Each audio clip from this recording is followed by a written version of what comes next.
Bonjour à tous. Je vous remercie tout le monde de m'avoir proposé de venir vous présenter la physiologie cardiovasculaire du sport. Moi, je suis le docteur Stauffer, je suis médecin du sport et physiologiste.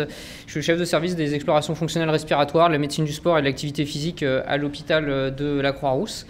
Et donc, on va voir 15-20 minutes pour vous parler de physiologie cardiovasculaire du sport. N'hésitez pas à m'interrompre si vous avez des questions. Vous n'êtes pas très nombreux, donc autant que ce soit un peu interactif.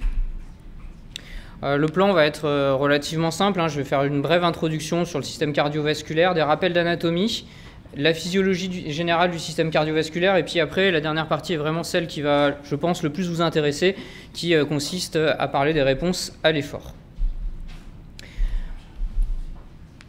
Donc l'introduction, la principale fonction et ce qu'il faut avoir en tête, et puis ce qui va nous intéresser nous pour un sujet qui fait de l'activité physique, qui fait du sport, c'est la fonction du système cardiovasculaire qui est d'être une part de la respiration. C'est grâce au système cardiovasculaire qu'on va pouvoir transporter l'oxygène qui arrive dans l'alvéole et l'amener jusqu'à la cellule qui en a besoin. Et puis c'est comme ça qu'on pourra également rejeter le CO2, c'est-à-dire que la cellule, par l'augmentation de son activité métabolique imposée par l'activité physique, va rejeter plus de CO2, il va falloir pouvoir l'éliminer, et ce CO2 va dans un premier temps être transporté dans le sang.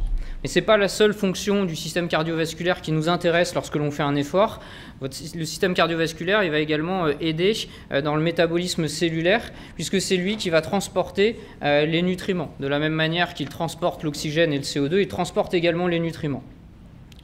Donc il va transporter les nutriments depuis le tube digestif jusque vers les cellules qui en ont besoin, mais également depuis les zones de stockage, qui sont essentiellement le muscle et le foie. Qui dit métabolisme dit consommation de nutriments et production de déchets, et donc ces déchets aussi vont avoir besoin d'être éliminés, et vont être aussi éliminés grâce à la circulation sanguine qui va transporter cette fois-ci les déchets produits au niveau des cellules, notamment les cellules musculaires pour ce qui nous intéresse, vers soit le système digestif, soit les reins. Et puis enfin, une des fonctions importantes, c'est la communication cellulaire, puisque toutes les hormones qui circulent dans le sang, elles vont devoir être déplacées, et elles sont déplacées en suivant la circulation sanguine. Et donc c'est la principale fonction finalement de notre système cardiovasculaire, c'est de mettre en mouvement tout ce qui est contenu dans le sang.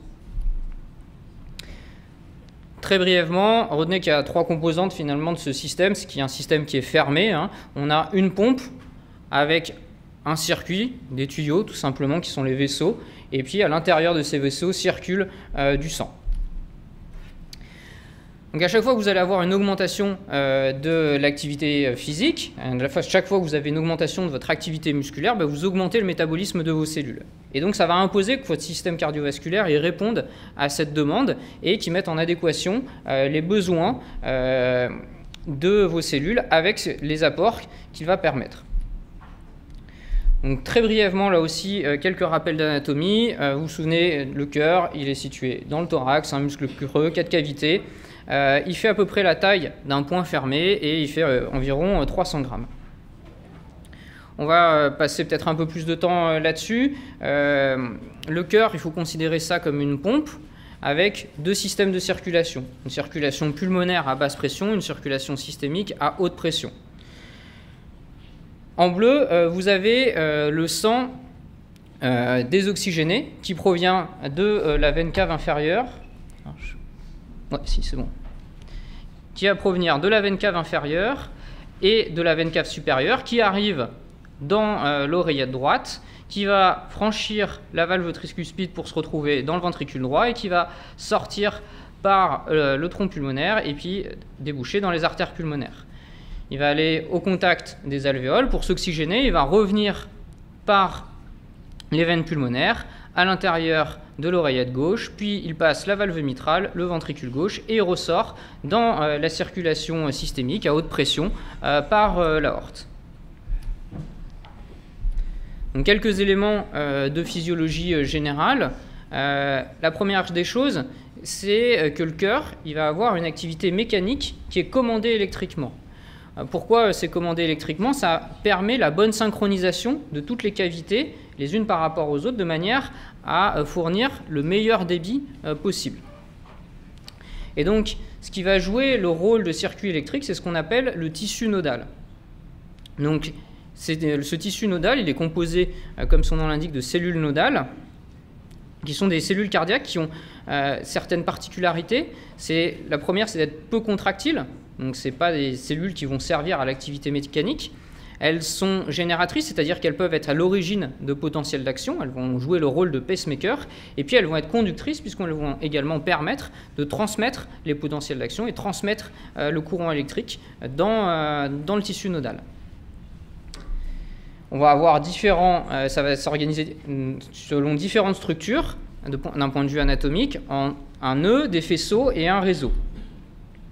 C'est ce que vous avez représenté sur ce graphique.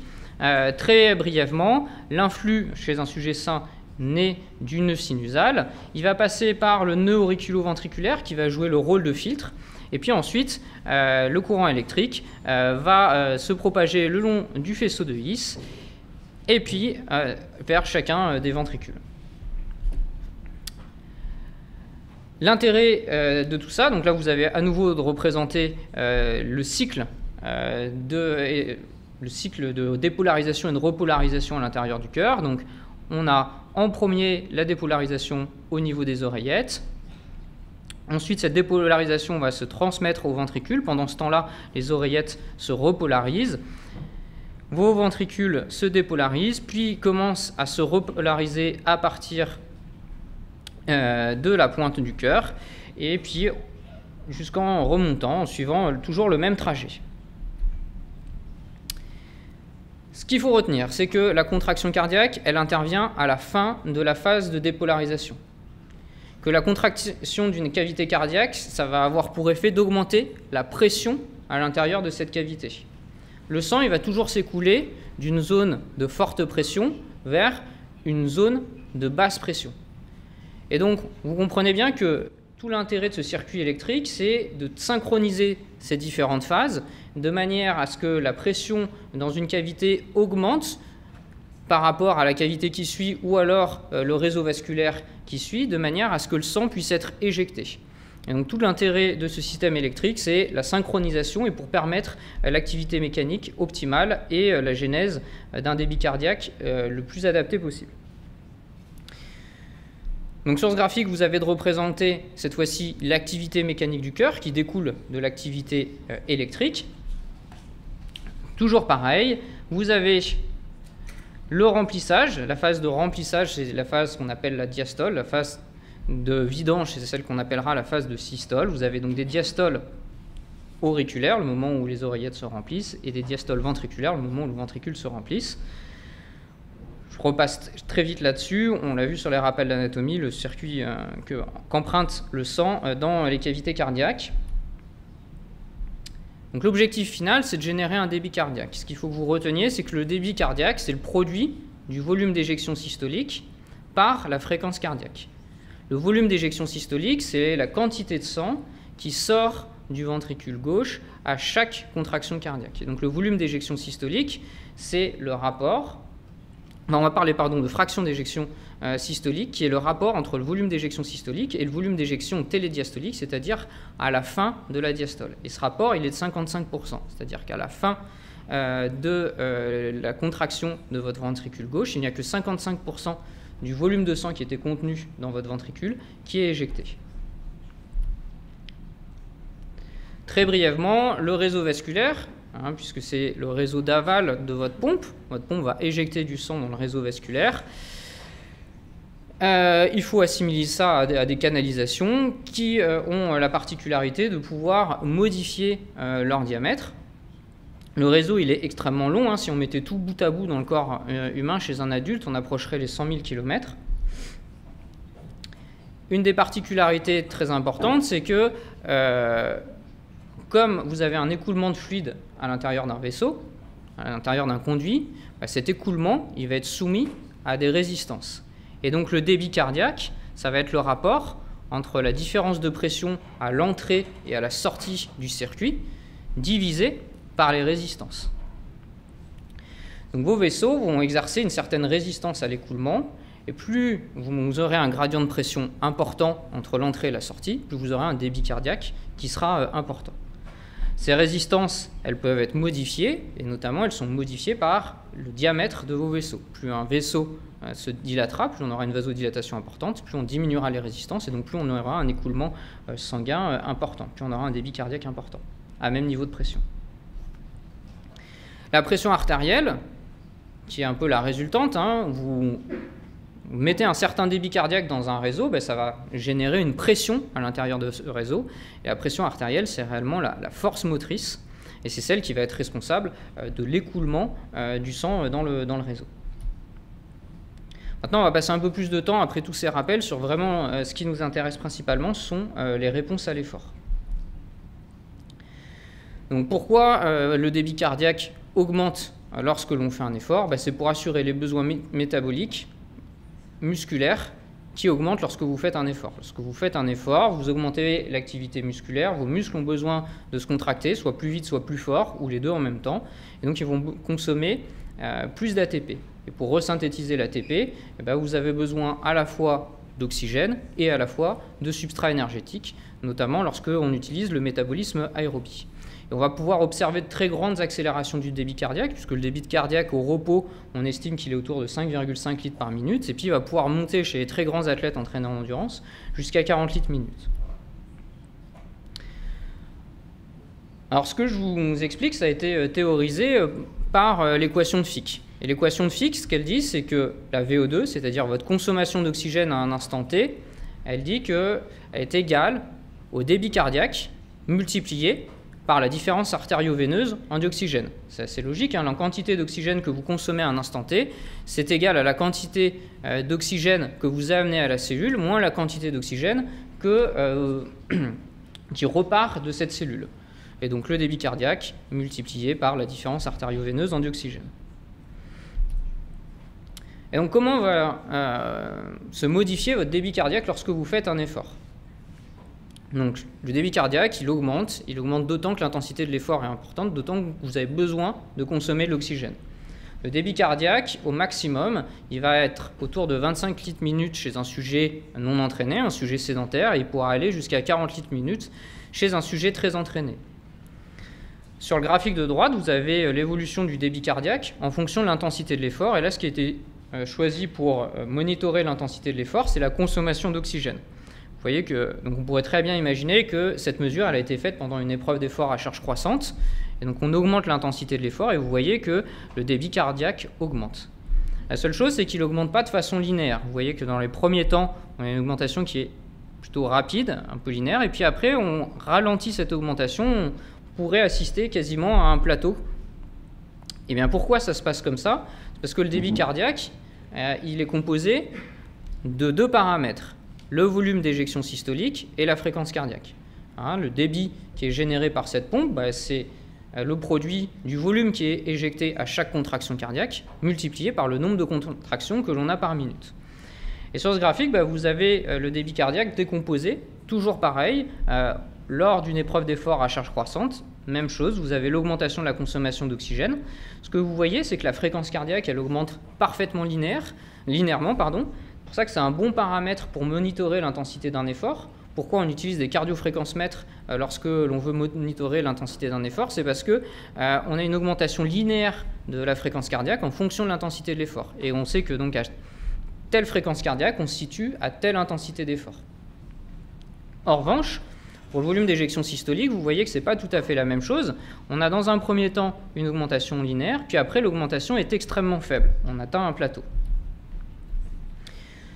Donc, comment évolue le volume d'éjection systolique à l'effort? Il va augmenter jusqu'à à peu près 50% du niveau de la VO2 max, et au-delà, le débit cardiaque n'augmente que par l'augmentation de la fréquence cardiaque. L'augmentation du volume d'éjection systolique, en valeur relative, chez le sujet sédentaire ou le sujet très entraîné en endurance, ce sera exactement la même chose. On aura une augmentation de 50%. La seule différence, c'est que chez un sportif qui est très entraîné en endurance, on aura un volume d'éjection systolique au repos qui est nettement supérieur.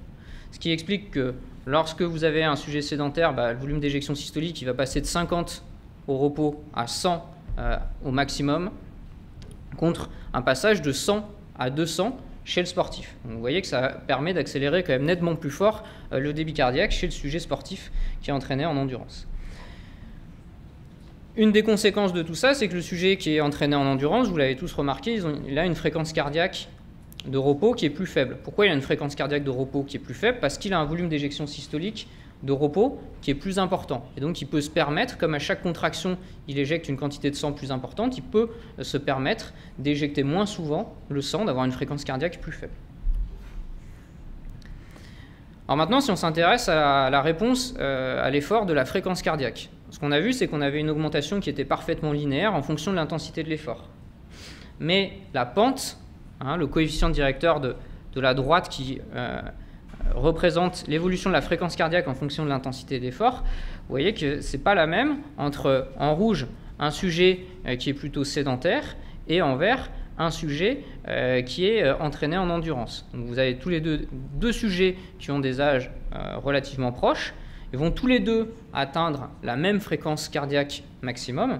En revanche, le sujet qui est sédentaire, il va avoir une accélération beaucoup plus rapide de sa fréquence cardiaque en fonction de l'intensité de l'effort.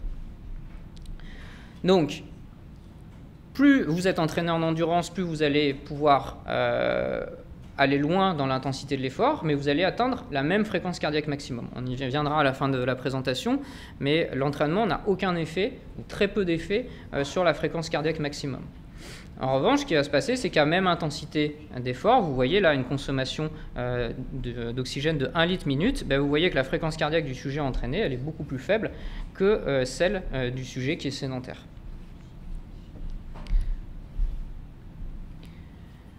Alors, très brièvement, vous allez avoir d'autres présentations qui vont approfondir le sujet. La réponse à l'effort de la fréquence cardiaque, elle dépend de deux tonus. Vous savez qu'on a la fréquence cardiaque, elle est régulée par le système nerveux autonome et qu'on a deux tonus qui sont en équilibre, le tonus parasympathique et le tonus sympathique. Retenez que le tonus parasympathique, c'est le tonus qui prédomine pour les efforts de faible intensité ou alors pour le repos, et que le sympathique, c'est plutôt pour les efforts violents, dès lors qu'on a une intensité qui dépasse 50% de la VO2 max. Je vous fais un petit aparté.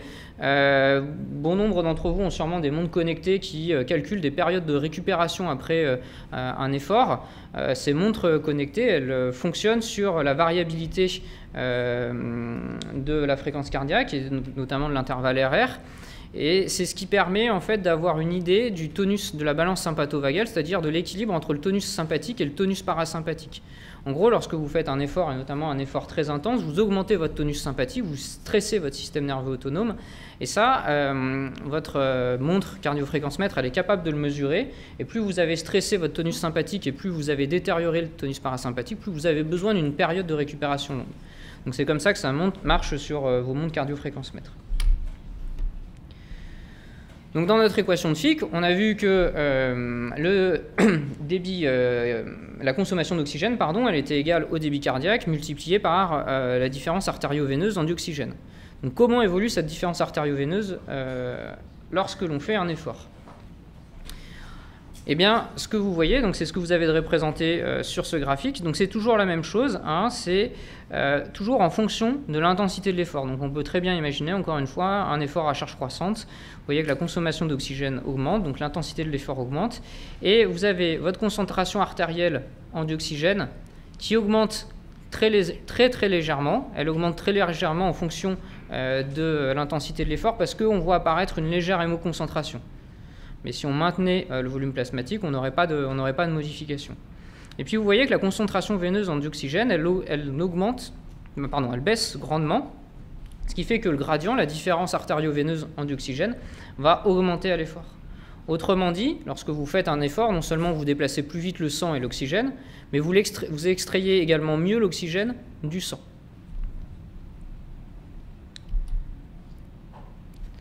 Alors maintenant, on a vu comment s'adapter la pompe lorsque vous faites un effort. Ce que l'on va voir, c'est comment les vaisseaux, ce qu'on pourrait appeler l'adaptation périphérique, répond à l'augmentation de l'activité physique. Et pour ça, il y a une autre équation que vous connaissez probablement, c'est que le débit cardiaque, il est égal à la pression artérielle divisée par les résistances vasculaires. Et donc, on va s'intéresser à chacun de ces paramètres. Alors, comment évolue la pression artérielle lorsque l'on fait un effort? Normalement, chez un sujet sain, tout ce que je vous présente, c'est chez le sujet sain. La pression artérielle à l'effort, elle va avoir tendance à augmenter et sur son versant systolique. C'est-à-dire que la pression artérielle systolique va augmenter en fonction de l'intensité de l'effort. En revanche, la pression artérielle diastolique, elle, va rester relativement stable. Ce qu'il faut que vous reteniez, c'est que la pression artérielle, elle augmente d'autant plus fort que vous faites des exercices qui sollicitent les membres supérieurs. On aura moins de variation de la pression artérielle lors des exercices qui sollicitent uniquement les membres inférieurs. Les résistances périphériques aussi, elles vont se modifier. Donc là, c'est pareil, toujours le débit cardiaque en fonction de l'intensité de l'effort, ou alors là, même au début, vous êtes au repos. Ce que vous observez, c'est que le débit cardiaque va énormément augmenter, va énormément se redistribuer vers les muscles. C'est assez logique. L'objectif de la réponse cardiovasculaire à l'effort, c'est d'apporter plus de sang et plus d'oxygène et de nutriments vers les muscles. Ce que vous voyez également, c'est qu'au niveau de la peau, ça augmente légèrement. Pourquoi la vascularisation cutanée augmente? C'est pour la thermorégulation. Un des enjeux aussi lorsque l'on fait de l'activité physique, c'est être capable de maintenir sa température constante. Sur des efforts intenses et prolongés, c'est un enjeu puisqu'une part de l'énergie que vous dépensez n'est allouée qu'à la thermorégulation. Et bien évidemment, si vous augmentez le travail du cœur, il va consommer plus d'oxygène, donc il va avoir besoin d'apports sanguins un peu plus importants. Et ce que vous voyez, c'est que les viscères abdominaux et notamment le rein, et bien là, la part du débit cardiaque va s'abaisser. On a donc une redistribution du débit cardiaque vers essentiellement le muscle et au détriment des viscères abdominaux. Et ça, c'est une des principales causes d'abandon, notamment en ultra-trail ou dans les épreuves d'endurance, ce sont les troubles digestifs. Si vous vascularisez moins bien votre système digestif, et bien forcément, vous allez avoir un système digestif qui va être moins performant, qui va être plus perméable. On a ce qu'on appelle des phénomènes de translocation bactérienne, c'est-à-dire des bactéries qui sont contenues dans la lumière du tube digestif, qui vont partir là carrément dans les cellules digestives, et ça va entraîner des troubles digestifs, des troubles du transit, nausées, vomissements, des difficultés à s'alimenter, et c'est un des grands enjeux dans les épreuves d'endurance et notamment d'ultra-endurance. Ça, je vous l'ai mis, cet article, parce qu'il me semblait intéressant, notamment pour votre future activité professionnelle. C'est une méta-analyse qui évalue l'impact de différents types d'activités physiques sur le système cardiovasculaire et en détachant si on fait un effort aux membres supérieurs ou des petits muscles ou des petits chefs musculaires ou un effort aux membres inférieurs, et puis également si on fait un effort dynamique ou un effort isométrique, puisque vous avez probablement entendu parler